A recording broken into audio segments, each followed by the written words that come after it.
National Association of Tour Operators (NOW-TOP) for 9th Annual General Meeting and Conference 2025. Theme: Unlocking Nigeria's Ecotourism Untapped Treasure. Please help me warmly welcome my dear mom, fine gentleman, always gorgeously dressed, Abafra Chumba. This actually, I will stick it when I go back to the Lagos. Keep clapping until he gets on stage.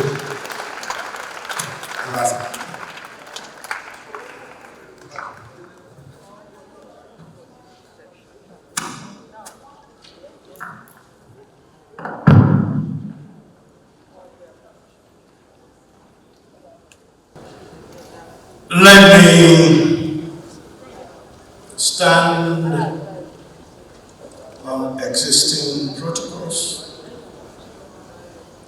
but acknowledging the young people amongst us,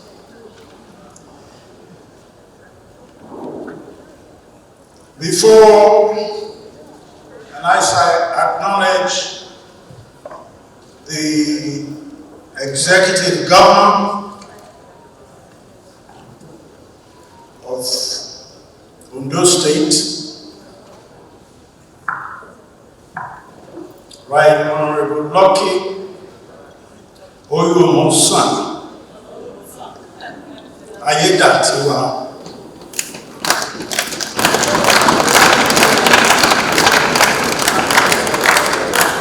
We have had speakers that are foreign to this land, and I believe that it is important that I set the record straight by pronouncing his name properly. Oyodilewasan, Orimiason, Aye Adedatiwa. Mr. Deputy Governor, sir, as you represent Mr. Governor, we thank you for coming out to celebrate the importance of ecotourism. I will keep my acknowledgements to the end as I see my dear President Fagade, my DG, so that if this humongous MC decides to get rid of me, they will stop me until they are acknowledged. I will ask that we have prepared a total of 30 minutes presentation, and I need for us to please listen attentively, because this is key to the growth and development of the continent.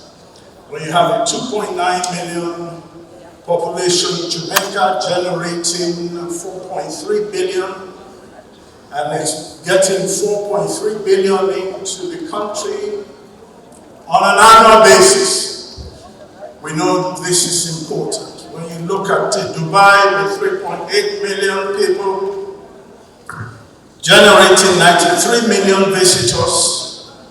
You look at France with 568,000 square kilometers of area alone, and approximately 68 million people, recording a total of 100 million visitors.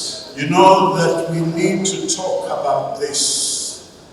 When you look at Europe, that has 10.1 million square kilometers of area, generating a total of 707 million visitors on an annual basis, then you know we need to talk. Unlocking Nigeria's ecotourism and untapped treasure, for me, is something I'm very excited about as a catalyst for empowering tourism entrepreneurs. We are focusing on the entrepreneurs, the builders, those that will make it happen. I'd like to first of all ask what we all know about ecotourism. What is the idea? What is ecotourism? Because you hear the word ecotourism everywhere. Ecotourism in business, ecotourism of an endeavor. But when you talk about ecotourism, of tourism, it's key. It's a key aspect of what we are here to talk about today. Ecotourism is about the entire ecosystem in a particular culture that preserves the environment, that creates the culture of the people, that represent the essence of the people, what the people stands for, what people come to look at, which is basically the visitation of people from different parts of the world. I will very quickly just run us through our own idea of what ecotourism is before I start talking about the other aspects of it that I believe will lead to general development of our over 923, 677 plus 1,000 square kilometers of area referred to as Nigeria. Nigeria must take advantage of its advantage. And it's only when you take advantage of your advantage that you have an absolute monopoly. What is our advantage? Advantage of culture, with over 320 different types of cultures. If you go to Modakeke and Ile-Ife, you'll find different cultures there.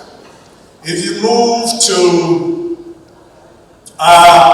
for example, you decide to go to Akure, you see different cultures there, conflicts of people from different parts of the world.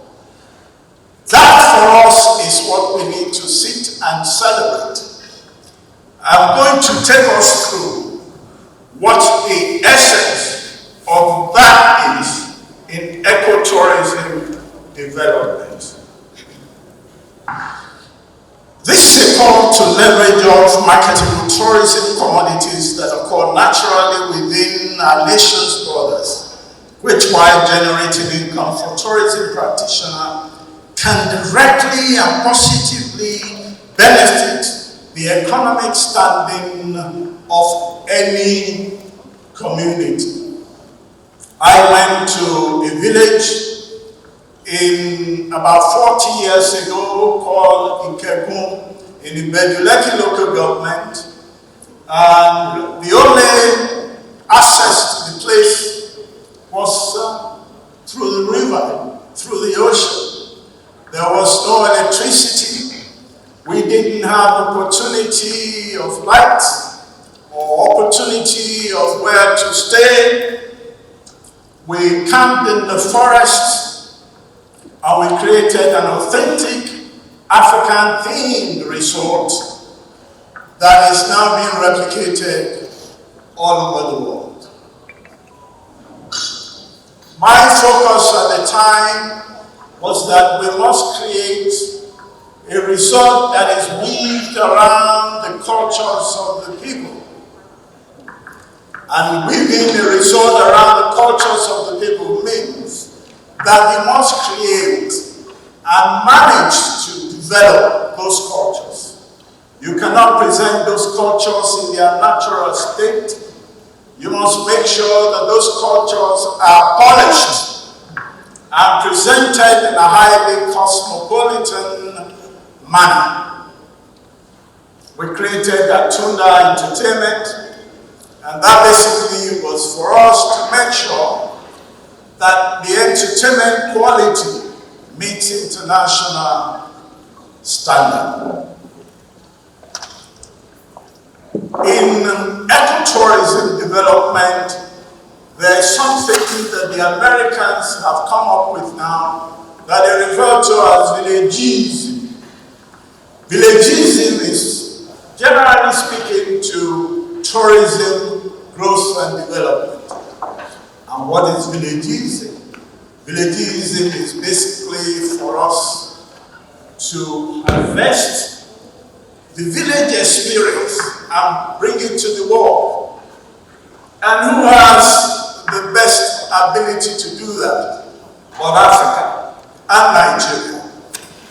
Villagism takes into consideration beautiful landscape, the village life, the respectability you experience in a village, the different carriage you find in a village. In a village, for example, they can spend approximately 30 minutes greeting you. They can spend 30 minutes saluting you, welcoming you, and they're extremely respectful. These are the benefits of ecotourism. Now, you must now work on training. And I am extremely glad that the DG of NIGOTOP is here today. We have a big problem in the industry. The problem we have is that of training and exposure. An ability of our people to understand that they have to reside in their culture when they want to train. Their training must be weaved around their culture. Respectability for us as Africans is easy. That is the easiest. The young African man or woman will comfortably prostrate to salute and greet his or her elders. Until we put that in place and we inject that into our tourism development and our training programs so that we are different. We have a unique way of greeting at the resort, we call it Yoshuba, where women will fold their hands and they will kneel down to greet you and salute and welcome you. We get a lot of people from different parts of the world that will come and they will say, wow, I have never been so respected in my life. And this is going to get me to come back, to just experience that respectability. And when a lot of these organizations that do grading, 65% goes into respectability. The human factor, not the structure. They don't care really much about the structure because anyone can build a fantastic structure. I was excited a minute ago when I was watching what the Douglas put on the screen. We have a man that went into the middle of the forest and the middle of the ocean and built a bar. And he's making a lot of money today. It's only in tourism. We have people in our resort that started as a cleaner. Today they are general managers. When I got to Akure, they had 4 houses, concrete houses. That was all they had. One to the manager, one to the deputy, another one to the head of fishermen, then the other one to a foreigner from, I think, Nigeria. Today, they have over 4,000 houses. Please clap.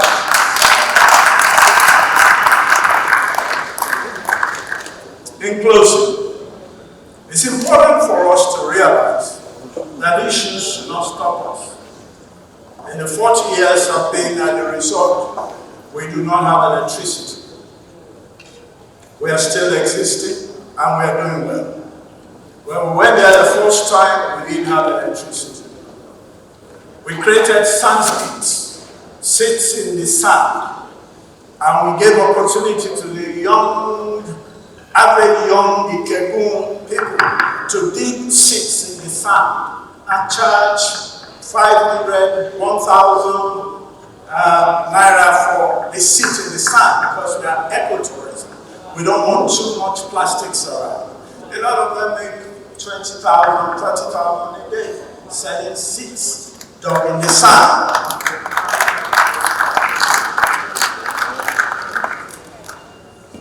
I created 53 different tourism products a few years, just last year, because I realized there are so many products, I can't go through them now because of this gentle giant behind me. It's a product that young tourism entrepreneurs, because I'm here to talk about them. These are products that you can pick up and start your business today. We will share that with our president. We'll share it with NIHOTO so that we can begin the process of grooming our people to take advantage of the value chain of tourism. I think the biggest problem we have is that we resign too much in today. We spend too much time focusing on today. I think we forget the fact that we have a today because of the yesterday. Without the platform created by yesterday people, the Akure Club was built in 1938 by people that are not Nigerians, for people of Nigerian background today to enjoy.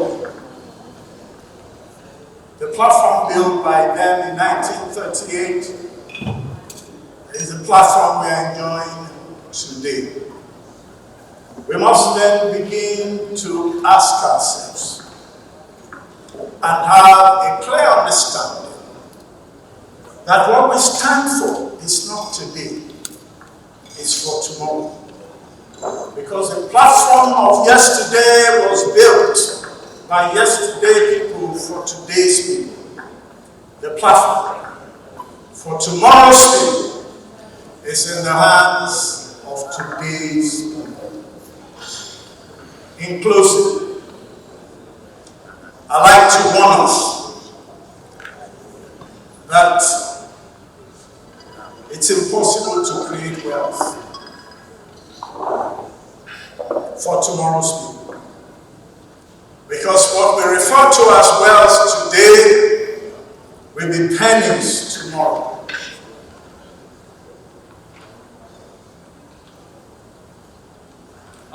When I left school in the 70s, I can buy a car for 4,000 naira. I don't think you can even buy a tire for that amount today. So it's not the wealth you create for your children that you worry about. It's the platform and the kind of society. I thank you.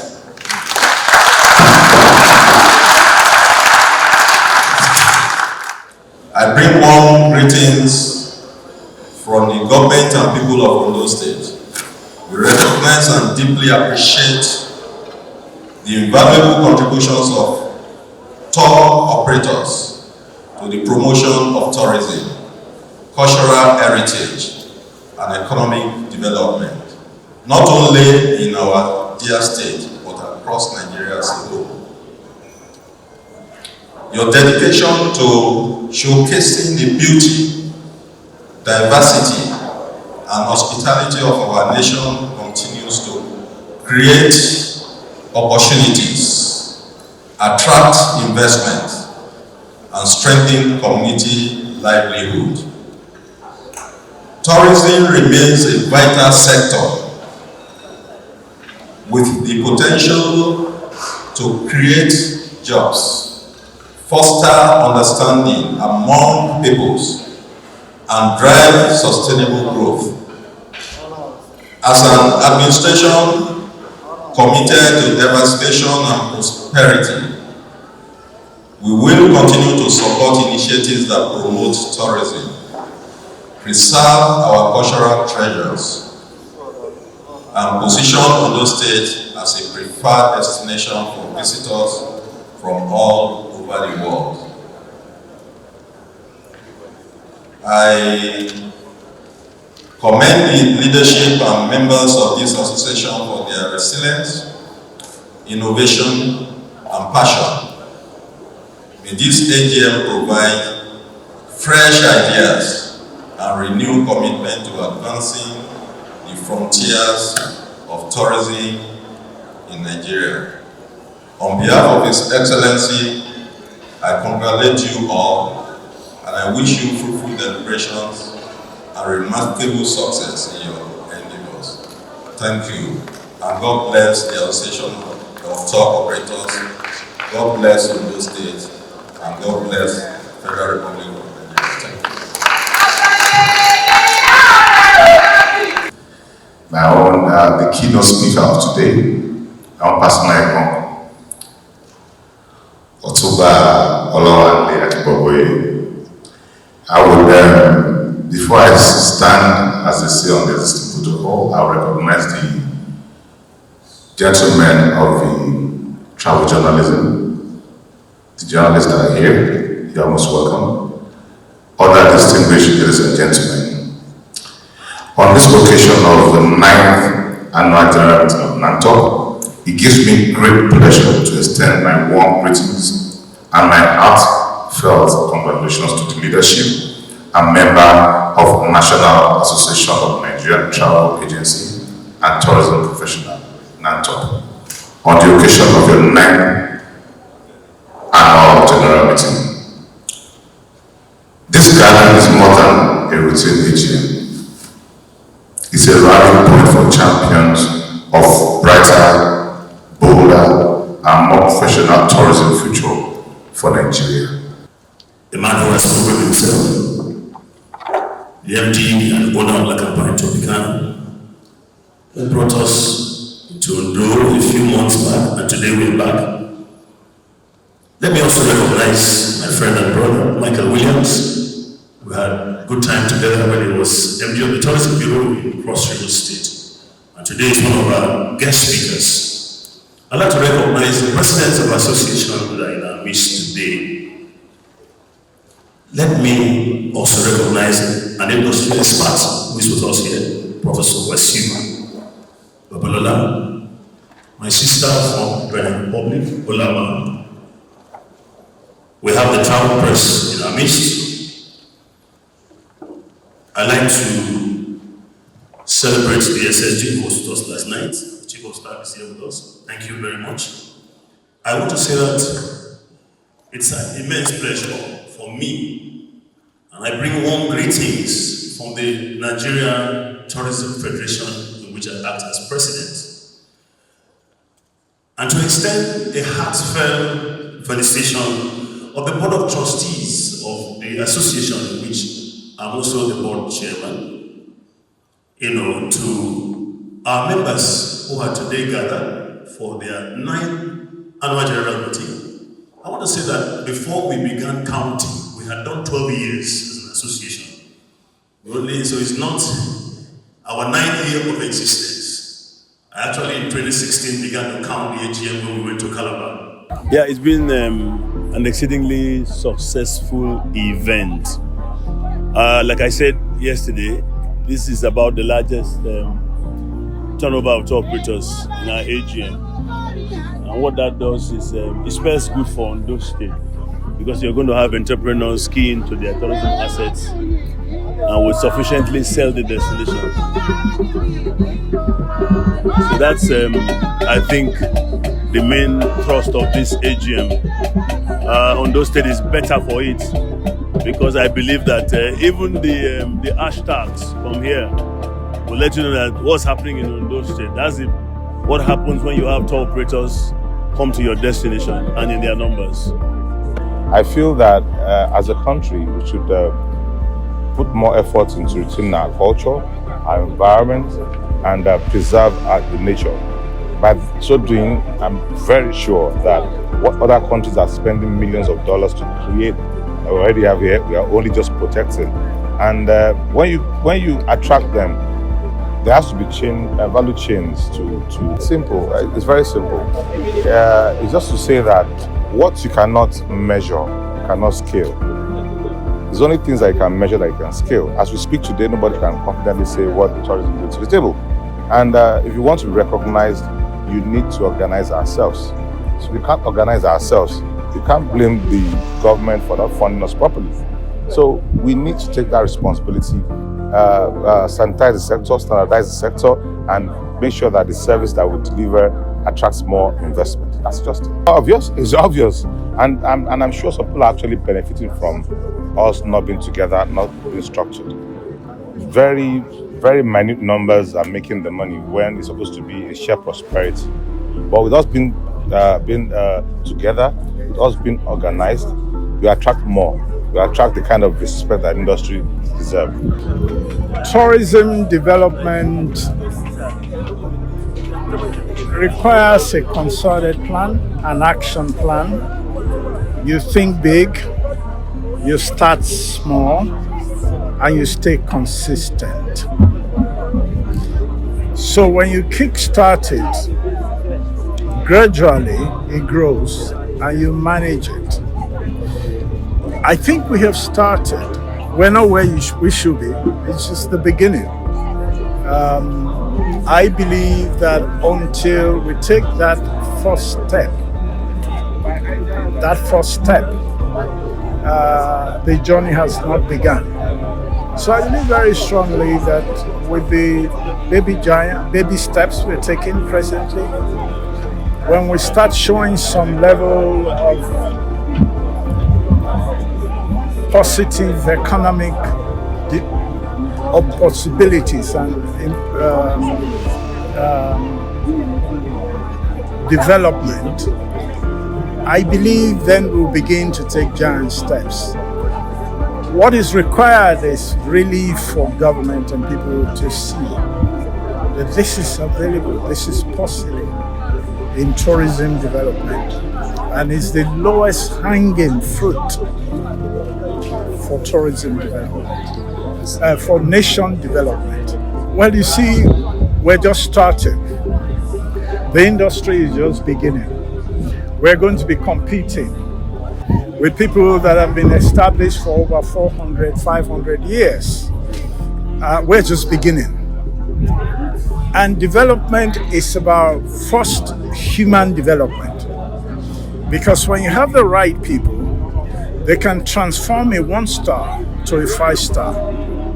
If you have the wrong people, they will transform a 5-star to a 1-star. So we must focus on training because it's a brand new industry. So there's got to be concerted effort to make sure that they're well trained.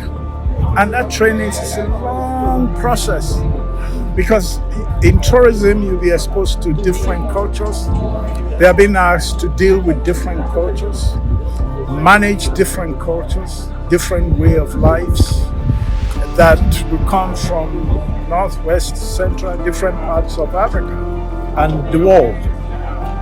So there's a need for us to be patient and to begin from training, from tour guides to waiters to waitresses to basically everybody in the tourism value chain. Without that training, we're in trouble. We shouldn't wait till we build the physical infrastructure before we start with the human infrastructure. As a matter of fact, the human infrastructure should start first. When we realize that we have almost 1 billion people of African descent in diaspora that might want to come, so we can never train enough people. So it means that we need to spend a lot of time, a lot of energy on training.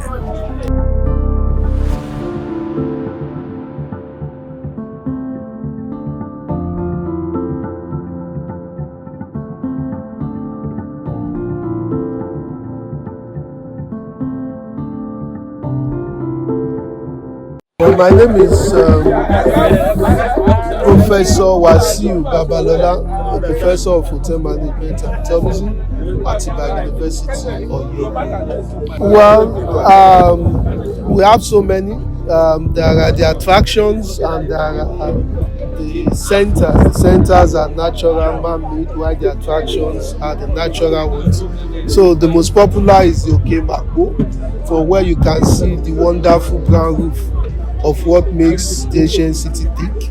We can leave the ancient city of Ibadan to move to Ibarapa local government, where you can have your lunch at Idere Hills. You can decide to live in Ibarapa, pass through Shaki and move into Oyo town and experience the new Oyo Empire, where you can visit the Alaafin. Then from there, visit Osogbo, where you can, that is Ogbomoso, where you can see the show. So those are things we have that can bring people into Nigeria, and not that they come and stay at the ferry like Lagos, Port Harcourt, Abuja, fly in, fly back. That's not what tourism should be. I think all the cities, apart from the primary cities of Lagos, Abuja, Port Harcourt, they have the same issues. And I think the keynote speaker got it when he said, this is the time for us to take action. And it is only when we take action, we can make mistakes, we can evaluate our mistakes, we can develop those mistakes and move ahead and be better off than not doing anything. And I think the best bet is we need to take action. We need to involve our youth. We need to tell our own stories. The problem we have with Nigeria is we have a population that has the energy to tell story, but what story are they telling us?